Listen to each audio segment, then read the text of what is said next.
Hey guys, look, and maybe people afraid this thing about to get out, so we're just gonna go live here. Sorry for the disconnect. We here? All right, thanks for jumping back in. I'll share a little bit about what I was talking about. My apologies for the disconnect. Now, yeah, Rock the Cussa. Now I was first. So here we go. Can you hear me, guys? We good? Let me get a thumbs up if you can hear me. We good? All right, awesome. Thank you so much. So my apologies. Listen, are you trading opportunity for advancement? And what does that look like?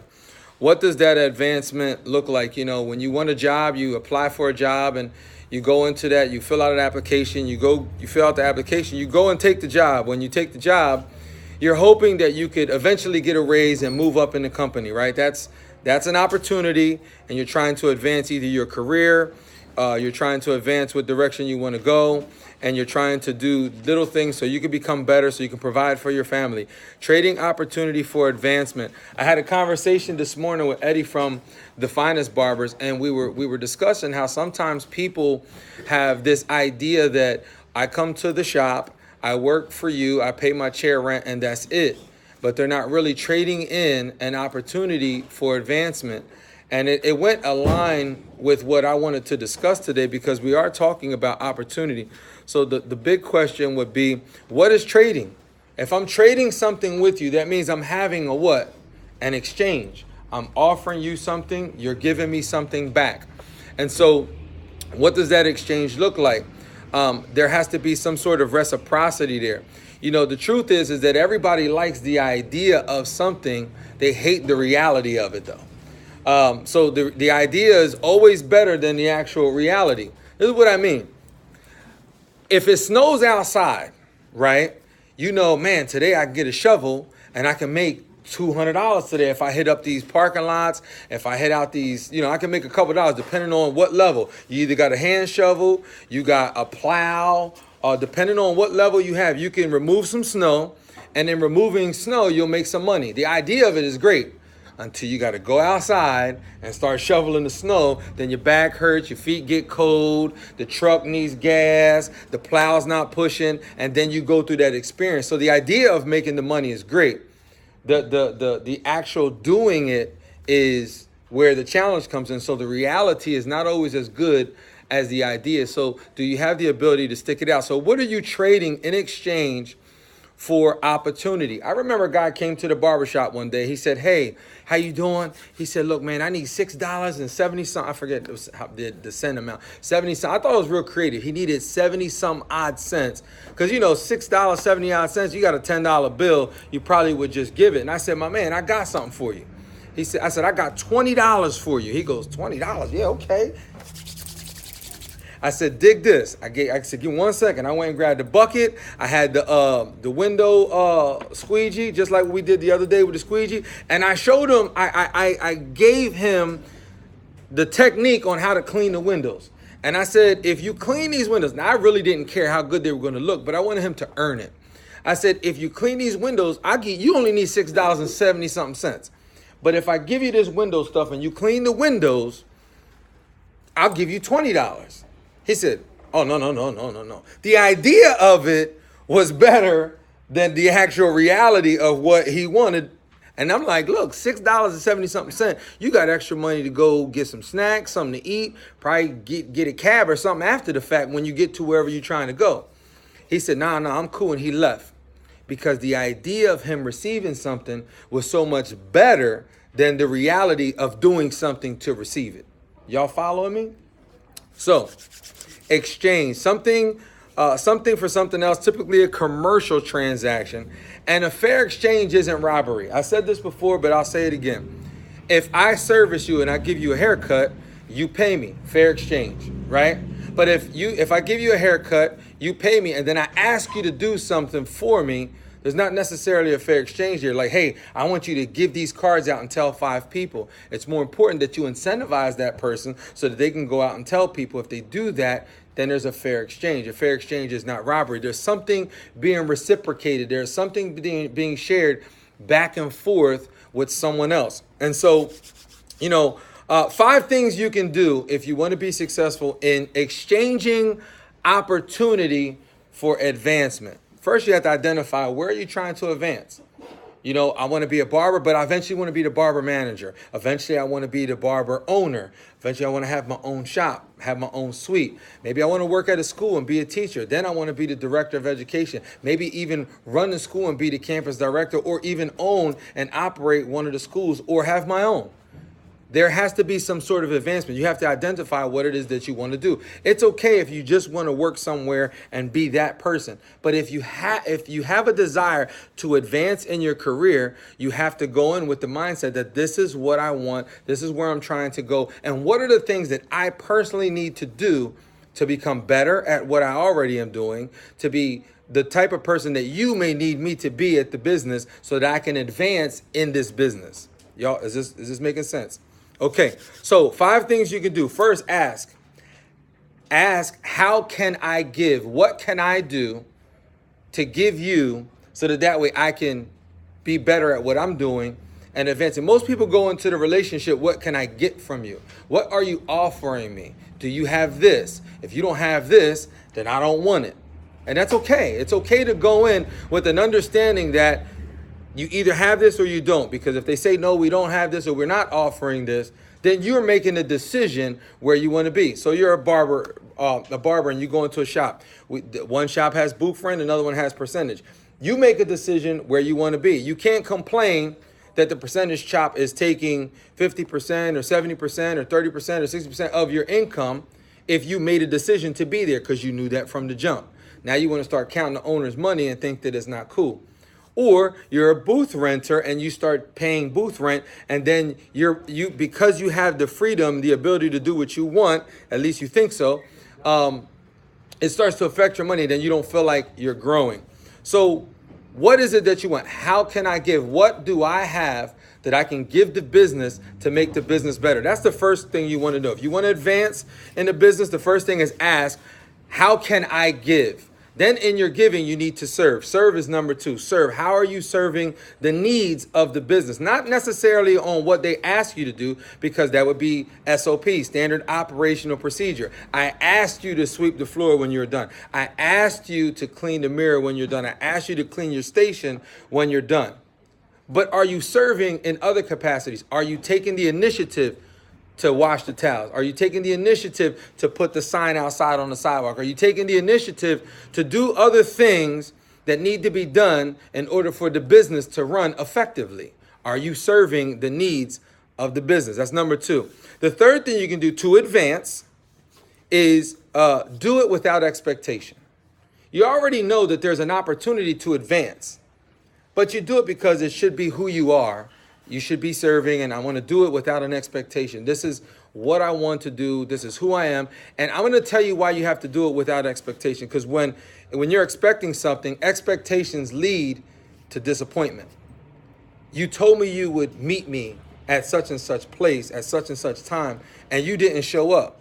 So now I'm left upset, heartbroken, frustrated, angry, mad at you because you told me you was going to do something and you didn't do it. So do it without expectation. The expectation only happens when someone promises you something. I promised that I would do this for you. Now there's an expectation.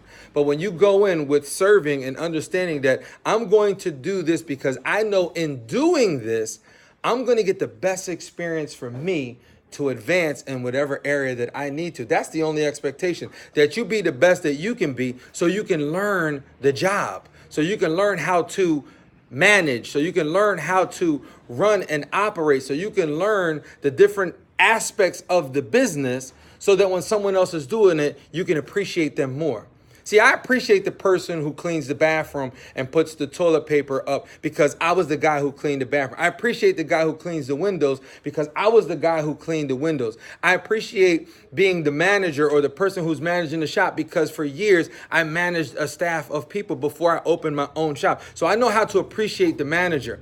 I was also the teacher in the classroom before I was the supervisor of all the teachers. So I appreciate the teacher and the work and what they do and the stuff that they put out day in and day out. The insubordinate students, the people who don't come in on time, the people that you're spending most of your time and energy trying to shape. When someone over here who really wants it, you begin to ignore them because you're focused on the one who doesn't want it that much. I appreciate the instructor. I appreciate the campus director. I know their job. I know how grueling it is to be behind the computer all day long, putting stuff together. I can appreciate my partner because I've done those jobs. So you have to do it without expectation. And because you've done it without expectation, you learn the job. And in learning the job, you begin to appreciate the people who do the job for you. And now you can train them better so that way they can be better for your business. See, I had a barber come to me one time and was working for me, and I did some things with them, and then they were like, man, you're such a giving person. Well, I don't want you to make mistakes that I made. And because I've experienced it, I'm able to share it with you. So the expectations that I would become better, I would be better than I was when I started. If you're in a relationship with somebody, if you're not making that person better than the way you found them, why are you even in the relationship in the first place? You have to make the person that's next to you better than they were when you left them. Do it without expectation. Number 4 is to be accountable. Do what you say you're going to do. Just do it. If you said you were going to do this, then do it. Be accountable to what you say you were going to do. You came in asking, how can I give? Be accountable to the way you're supposed to give.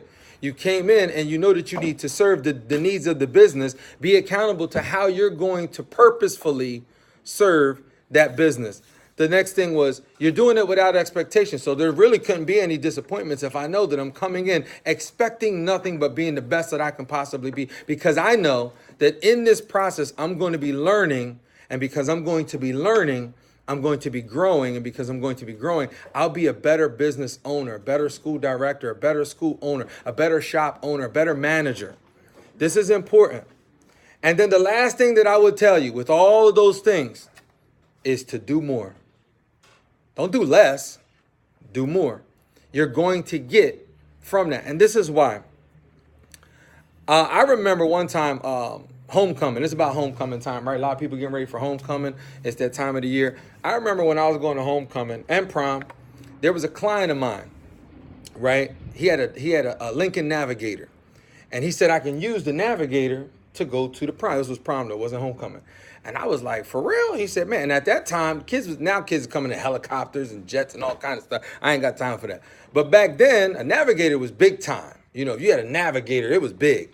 So he lent me his Navigator. Not only that, he gave me $100 to go to Hershey Park the next day. I was like, this is awesome. One of my clients. But you know what I did with the $100 that he gave me? When I took the car back, it was detailed and cleaned, right? Not only was it detailed and clean, it went back with a full tank of gas. Now, back then, you know, gas wasn't expensive as it is now, but I still filled his tank up because I first appreciated what he did for me. There was no extra. He wasn't expecting me to give him his car clean. He cleaned it before I got it. But when I parked it, I wiped it down. I put a little bit more Armor All on it. And not just washed the car and wiped it. I mean, I drove about 2 more blocks, got out the car and wiped the little spray of water that comes out from the side view mirrors and from the trunk and all. Y'all know if you clean your car, you know what I'm talking about. You don't want them spots on it. I wanted to make sure that he got the car back, or the Navigator back, better than the way he gave it to me. Y'all follow me? With no expectations. Because I was appreciative of what he did for me without me asking for it. Too many people come with expectations and then we don't get them. They get upset, they get mad, they talk about it, they get frustrated about it, they quit, they leave, and they do all this other stuff. But if there's no expectation, you do it because you want to do it, there's a difference in what happens. This is actually where the shift in your life will begin. That shift will happen because there's no expectation. Are y'all following me? You want to grow, you want to be better, you want to do better, you have to do more. Guys, if this is helping you, hit the little share button, the little airplane at the bottom so other people can get this. I remember, I talked about in the beginning, the 5 influential people that you hang around are going to influence your life in a different way. The 5 core people, 5 core people. I'm not talking about everybody you hang out with. I'm talking about the 5 people that you connect with on a deal. Some of you don't even have 5. You got 2 or 3 that you confide in, that are real, that are genuine. Those are the people that you connect with for real, right? Here's the deal. You have people that can help you with money. You got people who can help you with relationships. You got people who can help you with business. You got people who can help you with just your personal skills, just personality things that can make you a better person. And you can choose those people to speak into your life. But if they're speaking into your life and you're not doing anything with it, you're not going to see the growth that you claim you want in life. Let's talk about the 3 people. I'm going to give you 3 people in my journey that have been very influential. There's more, but I'm going to give you 3 core people. When I was in junior high, it's documented. I got a magazine about it. I can call her up. Her name's Karen White. She was the principal of the junior high school. She saw something in me. She stopped me, but I took advantage of that opportunity. I took advantage of that opportunity to be connected with the principal. Who really wanted to hang out with the principal in junior high? I don't think anybody did. But what I admired about her at the time when I was a kid, she was a black woman who had a BMW. I didn't know any black women with a BMW. I didn't even know a drug dealer that had a BMW at the time, let alone a black woman who had a BMW. That was a motivational factor for me. And so what did I do? I tried to do anything I could to serve her needs so I can get a ride in the BMW. That's what I wanted. And I told her, I was very clear, I'll do whatever you want. She said I had to bring my math up. I hated math. But if I wanted to get in that BMW, I did what I had to do. That was my first really strong, other than my mom. I mentioned today's my mom's birthday. My mom has been very influential in a lot of the decisions that I make and creating and cultivating the person that I am. There's no doubt about that. Mom, you're number one. When I got to junior high, it was my principal. The second person when I got to high school was a youth pastor. What did I do? I didn't just go to church and just, no, I was finding out how I can serve him. So here's how I learned. People say, Tyreek, how'd you learn to speak? I'm going to tell you how I learned to speak. I was around a person who spoke all the time. They were a pastor. They were speaking to people. They were speaking to groups of people at a time. So I listened. I studied. I was around them. I was connected. But I didn't just take from him. What I did was I filed his paperwork away. He taught me how to, indirectly taught me how to build a message, because I was building his messages for him as he was giving them to me. And then I was filing them away. Back then you had to put them in a file cabinet. Now you can save them in a file on your phone. But see, I didn't know that I was being trained then to do what I'm doing right now. But that's what was happening. And it only was because of me serving him, I was actually gaining more, which made me better spokesperson. I was a very shy individual. I like being behind the camera, not in front of it. Oh, you put the camera in my face, I was running. I was so embarrassed. I had low self-esteem. I was frustrated. I would shake at the idea of having to be in front of the camera. But I learned to get over it because through development and training, I got better. So through serving the youth pastor, I learned how to speak. I learned how to conduct myself. I learned how to carry myself in different ways. After school, when I graduated from school and I was apprentice at a barbershop, the next person who spoke into my life was the shop owner. His name was Champ Hall. He spoke into my life. He made me he made me understand the barbering business in the way that he knew how. And then I also had other people that taught me other ways. But for the most part, he was very influential in the 8 years of my career. I had a student the other day say to me, he says, you know, the one thing I admire about you, Tyreek, is that you're just not a guy who's one-dimensional. He said, if you're talking business, I know that you talk it because you lived it and you walk. You can cut hair, you can do straight hair, you can style hair. There's not, you have a wide skill set. And he said, you don't change how I think about you by what you say, because I listen to what you say. He said, I actually changed my thinking by watching what you do. And it meant a lot to me because you just really don't understand how you can influence somebody's life just by just being you. And so I took those people to help influence my life, but it was about how I was serving them. See, the thing about advancement for opportunity is there's something has to be reciprocal. There has to be an exchange. Something has to be, it's a give and take. Okay, I'm going to do this. This is the expectation of what I'm getting back. There's something reciprocated. I know that I've had people in my life, people who worked in my shops, people who I've worked with in schools, currently and in past experiences, that I've seen them grow at a rapid pace. Part of the influence that they're receiving from someone who has been experienced in certain areas for a long time. So I've seen their growth. I've seen the barbers that work for me. Instagram pages grow up. Their photo quality has gone up. Their shows, events, competitions, just different things happen for them. Business acumen. Most of my guys got their own cars. They have rental properties or own a home because of the influence that they're receiving from somebody who has done it and it's imparted to them. Now, what I've also noticed is that when people leave, and I was talking to one of my guys, his name's Elias. He came back recently. He said, I've made more money and I was in a better position when I worked with you 9 years ago than I have. I opened 2 shops. I've worked at 6 different shops, and I haven't experienced the growth that I had like I did when I was with you, because there was a direct connection. There was a direct influence that was happening in his life at the time. He said, I used to have anger issues. You made me better on just understanding how to respond to stuff. You strengthened my emotional IQ. And so think about the people that you're around and how they're influencing you. Maybe it's your significant other and they're whispering things in your ear saying, oh, you can do your own thing. You don't need them. I don't even know why you even waste time doing that. They don't even appreciate you. Those are the type of negative influences that will affect your growth if you're listening to them, if you're directly connected with them. I promise you that it will poison your system. Examples of the people around you. What are they doing? Because you become part of the 5 people that you're around. You just do innately. Birds of a feather flock together. Eagles don't hang out with chickens or ducks. They just don't. They're in a whole different category. They're both birds. They're all fowl, but one goes and gets its meal. The other one relies on stuff to feed off of. The chicken eats whatever is on the ground. The eagle finds its own food.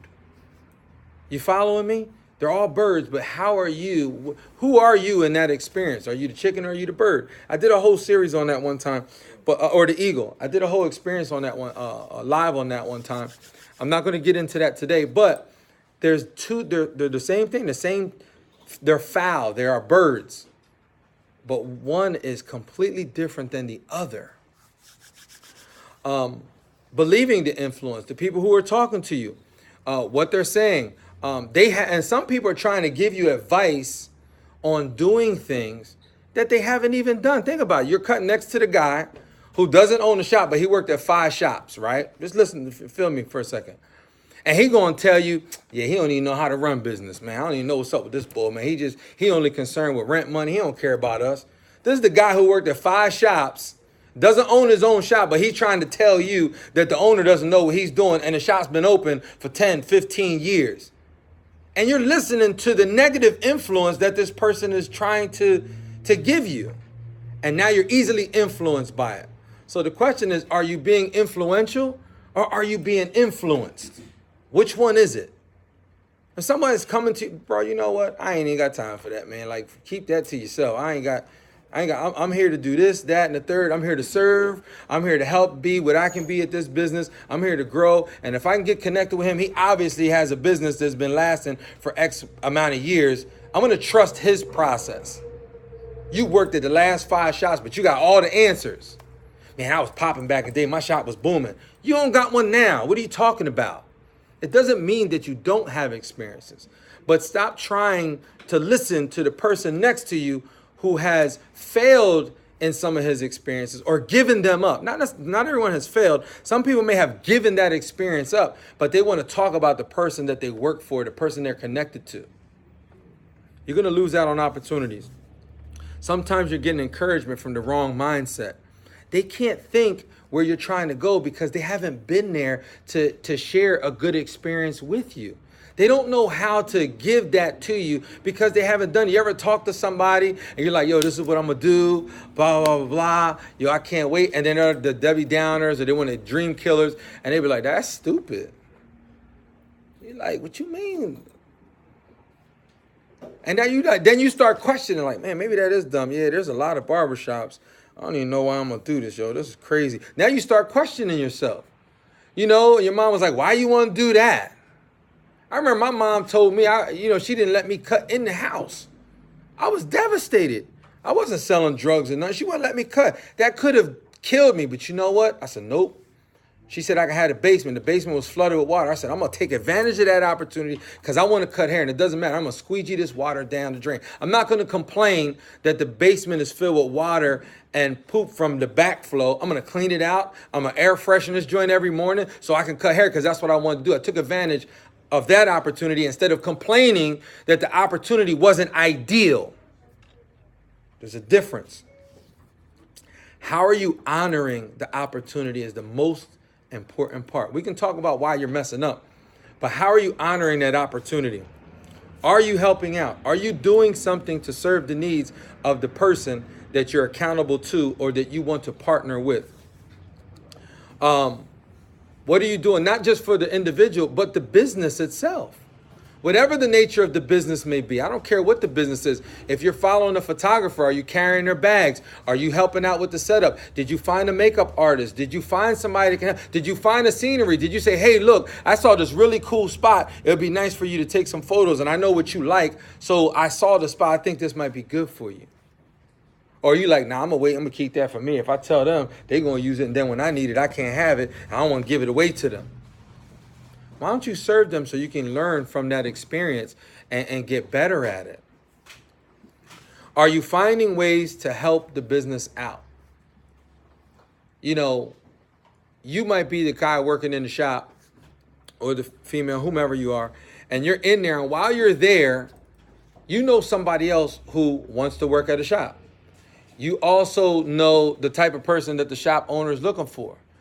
You might be like, man, I'm going to open up one day. I'm not going to share because I might need that boy later. Why don't you just share it? You ain't got nothing to offer them right now anyway.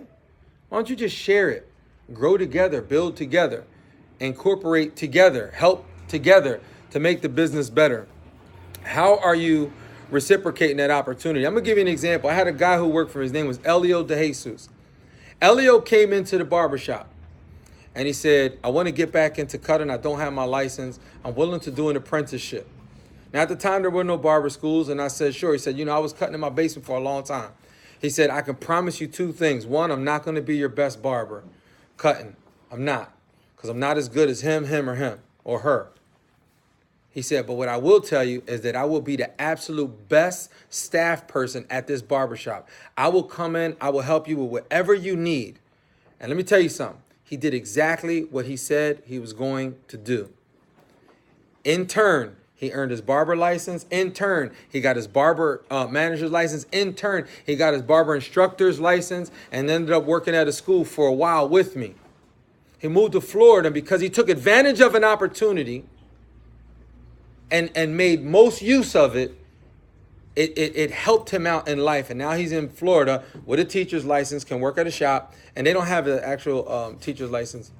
You don't have to have one. But because he has the experience, he can work as a barber at a shop, but he can also work part-time at a school. So this is what he's doing. But while he was with me, he took care of all my flights. He made sure that when we flew somewhere while I was teaching, when I was a platform artist, he would find out there was a comedy show this night. There's a basketball game. They got tickets. Do you want to go? He was managing all of that for me. When someone wanted, hey, we want Tyreek to come out, he would do that. Hey, you need Tyreek to come out. What are you doing? Okay, what are the specifics? Let me get this together for you. Yeah, we're going to send you his contract. So he was serving my needs. And in serving the needs, not only that, you guys may have seen the $25,000 battle competition that I did. It's on YouTube. You can look it up. Bronner Brothers, Tyreek Jackson, Barber Battle, 2006, $25,000 winner. When I did that, he was the person who was assisting me. He was my personal assistant. He served my needs. I left with the DJ. He understood my vision. When I went to go get supplies or get makeup or costumes or whatever, because I had to go do that, he was there in the booth with the DJ. Nope, you got to stop it here. We're going to have some lights flashing here. We need this. We're going to have flames coming from here. I need this to happen. I need to beat the hit at such and such second. He knew the vision and he executed because he was serving my needs. He understood me. There was a reciprocation taking place. So I didn't win because I was amazing and I was great. I won because I had a dynamic team that we were serving each other's needs. And as a result, we all won because we had one common goal to go there, to execute, to win, and to serve each other's needs. And by doing so, we won. It wasn't one person's idea. See, the idea is good until the reality hits. When you're dancing and you're doing all these rehearsals and you got to take off work and you got to spend money, that doesn't feel good. The idea was great. Oh, I can compete for $25,000. But when you got to put up $10,000 in travel expenses and hotel fees and costumes and makeup and a coordinator and a musician and DJ and all this stuff, that's not fun because it costs money. See, the idea was so much better than the reality of it. So you would think, unless you're willing to go through that reality and get the best possible experience from it. Everyone wants the idea. Not too many people are willing to work at the reality. When the reality is where the value is. If you're doing the stuff, if you're doing it is where you're learning. When you're learning, you're getting experience. When you're getting experience, you're getting knowledge. You're getting know-how. Then you can help serve somebody else better. Elio did that. I remember before he left, he said, Tariq, I'm moving to Florida. I'm going here. I'm going to do this. I'm doing this, that, and the third. He actually moved to Puerto Rico first. And I remember a couple months, and he was awesome. He would go out, he would advertise, he'd do all this stuff. And I had asked him why he stopped advertising. And his statement to me was this: I'm not going to be here anymore, so I don't even know why I got to continue to advertise. Now, that hurt me a little bit. But you know why we still have a strong relationship? Because he communicated that with me, and I expressed to him how it made me feel. And he understood it. And then he apologized. He said, you know, I was being selfish. I wasn't thinking about all that you've done for me. I wasn't thinking about all that I've done for you and how this relationship has been very strong because we've been continuing to reciprocate energy to one another and build together. I was thinking about my selfish needs, that I'm leaving and I don't need to do this anymore. And he said, you're right. And for the last couple of weeks, he continued to do what he was doing when he started in the relationship. And he didn't stop doing it. And we still have a good relationship because he was able to hear me out and respect how I felt about what it was that he wasn't doing or had stopped doing. See, sometimes you want to talk to somebody or share something with somebody, and you're afraid that they may not like it. That's not having a strong EQ. It's important to have a really strong EQ. Emotional intelligence. We did an emotional intelligence exercise here in the barbershop, at the school. And it's real important that you understand who you are so that way, when things happen, you know not to take offense. See, to know someone is to love them. To know someone is to love them. We need to know each other a little bit better. You should know what makes people tick, so you don't do it. If you're in a relationship with somebody you love, your spouse, friend, whatever, you wouldn't do something on purpose that you know would offend them, because they're going to walk away from you. And what you don't want is for them to walk away from you because, man, why are you going? Why are you leaving? I love you. I want to be with you. And they leave because you constantly have hurt them. To know someone is to love them. There's an EQ test that you could take. It's called the 5 love languages. I think it's important for a lot of people to take. 5 love languages are important because it tells you who you are based on the things that you like and what you want to do. Your other person, the people in your relationship, the business that you run, they should know what makes you tick and vice versa. You have to have a strong EQ. There are students in my class that I know I can't pick on because they take it differently. There's other students I know I can pick on because they're numb, they're strong, they have a strong EQ. It doesn't offend them as much. So I'm careful how I may say certain things to them because I understand them. To know someone is to love them. How are you loving and knowing the people around you? Maybe you need to take the 5 love language quiz. You can do it for single people. You can do it for people that are in committed relationships. It's important to understand your love language so the person that you're with can love you the right way. The people that you're directly connecting with in your business can love your business the right way, so you can love them back the right way. Most people don't want to reciprocate that relationship. You know, a lot of people are just consuming. They're consuming. I'm taking. I pay my chair rent. I don't got to do nothing else. And they consume until there's nothing else to consume. There's no more food in the pantry because you ate it all. But while you was consuming food, did you store the seed to the side? Did you take time to replenish what was taken? Did you take time to put back what you took out while you were there? And so sometimes when you disconnect from somebody, and I know this for me, when I start to build relationship with somebody else, the people I'm close to feel it the most. They feel like, oh, you don't love me anymore. You don't appreciate me anymore. You don't show me any concern anymore. It happens in schools I've worked in. It happens in barbershops I've worked in. And because I build such a strong connection with them, if I don't have to hold your hand anymore, then it's hard. Who got double magnets? Let me get these two double magnets real quick. Just two of them. Doesn't matter which two. This is important. I'm going to give you this visual. Thank you. So this is what happens in relationship. You're either drawn together, right? Look what happens. When you're drawn together, it sticks. Now, watch what happens when you're not drawn together and you have two different movements. See how it's moving? But it doesn't want to connect properly. It's resisting. It's moving by itself because the connection isn't happening the same way. But when I flip this and I get aligned with that magnetic energy, it connects.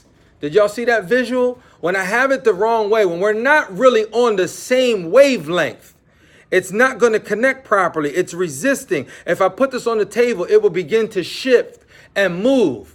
But when I get on the same connection vibe, it automatically gets attracted to it. It connects with it. Y'all ain't listening to me. I'm telling you right now. I connect with the people who want the connection. I feel the energy. When you don't want it anymore or you don't feel it anymore, you begin to shift and it goes different directions. If I was to put this on the table, you would see this guard moving all around because the energy isn't in the right place. It's moving. Look at this. It's moving. And what happens is trying to connect, but there's no connection. Let me get that snooze. There's no connection. It's not connecting. Something's happening. You're not on the same wavelength, or the energy is in the wrong place. But when you flip around and get connected because you know the language, because you're really connected with that person, it's very easy. And then what happens is they connect. And then guess what happens? You're stuck. How are you reciprocating the relationship?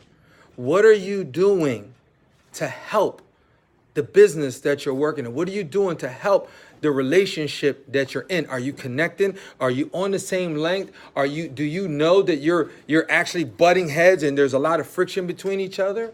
Are you communicating well? Do you know that person's love language? Is it reciprocal? Do you value that relationship? What are you doing? If you're taking advantage of an opportunity for advancement, then you need to know the person that you're connecting with so you can grow in that relationship. I'm going to give you an example of somebody, Effects Apps. I talk about them a lot, but there's a lot of reasons why. When Effects Apps came to me, he had 8 apps. He has over 200 some apps now. I think it's over 220 apps right now. When he came to me, I created an opportunity for him. I said, I know some people that you can put your business in front of. What I will tell you, and you can listen to Marvy Mar's podcast, is that he was a Marine. He served his country. He came back and had nothing. He had no money. Somebody presented an opportunity to him. He wasn't happy with that opportunity. He was like, nah, I ain't doing that. And then he questioned it. I risked my life for my country and I have nothing. I'm sure I can risk making a stupid decision. He ended up going to jail. He went to jail and he lost part of his life, part of the time with his family, his children that he loved so dearly. But while he was incarcerated, he took that opportunity to understand himself and reflect on what he really wanted. And he came home and he made a difference and began to do technology and build apps. And when he came to me, I could care less about what his crime was. It didn't matter to me. What he showed me was he created an opportunity for me because I needed something for my business. I created an opportunity for him. And because of that opportunity he took advantage of, what did he do? He built apps for other people. He started creating for other people. And now he has a living. He refinanced his home. He bought a car. His kids are in a school that he wanted to go to because he has the means to do it. He took advantage of the opportunity. He did something with it. But he's constantly pouring back into me, not just through the app business. What you guys may not know is that he takes these videos and condenses them and makes them into 1-minute clips so he can put them out on social media. I trust him so much that what he does is he takes my page and will post without me having to post. I trust him with my business, and he trusts me with his. We're more about execution than we are about doing just meeting for meeting's sake. But he took advantage of an opportunity and made something, made a career, made a business. He's able to provide for his family. He took his family to Disney. He took his wife out for their honeymoon. It's something he couldn't do before when he didn't have the financial means. But because he continued to serve my needs and he took an opportunity that was presented to him, he built his business. With that opportunity, he was able to do more with his resources to provide for his family because he took advantage of an opportunity. But it wasn't what he was taking. It was what he was giving. It was what he was continuing to give, not just to me, but to other businesses. If you guys want an app and you want him to give, hit a 3 in here so you can build a relationship with him and he can help you in your business. Now, this wasn't a plug just for Effects. I'm trying to explain to you that this is me and Eric right here. This is what we have. This is the relationship we have. There's barbers in my shop that I have this same type of relationship with them. I remember Victoria, she said to me, I've never really had a dad. You're the only dad I've ever had. I look at you more than a boss. I look at you more than my supervisor, my instructor. I look at you as the only father figure that I've ever had in my life. It's a connection. She was receptive, and then she came and she served for a while she was there. How are you serving? Don't give up on your serving. Continue to serve. Do it without expectations. The 5 things: ask how you can serve, how you can give. Serve is number 2. Do it without expectation so you can learn to be the best that you possibly could be for your business. And this is how you're going to grow. This is where the shift is going to happen for your business. Number 4, be accountable to what you say you're going to do. Be accountable to that. And then the 5th thing is just do more. Do more. Outlove somebody. Outdo somebody. Encourage somebody. Be good to somebody. Take advantage of the opportunities that are presented to you. I asked a student last week, do you want to go to DC Barber Expo? He said, man, I don't know if I can get there. And I said, look, I got a ticket for you if you want to go. And I know your boy Yandy Blends is going to be there. You sure you want to go? And he said, you know what? I'm going to figure it out. I'm going to go. Because there was something that he wanted there. Maybe it was just that connection. So he made an effort to go. You just never know what opportunities are going to be presented to you. And when they do, take advantage of them. And remember to continue to serve. Thank you guys for tuning in today. Leave an impact, a legacy in the dash. I wore a jacket the other day. A lot of people were asking me about the jacket. It said impact. And it had the definition of impact. And it also had influence. What are you creating?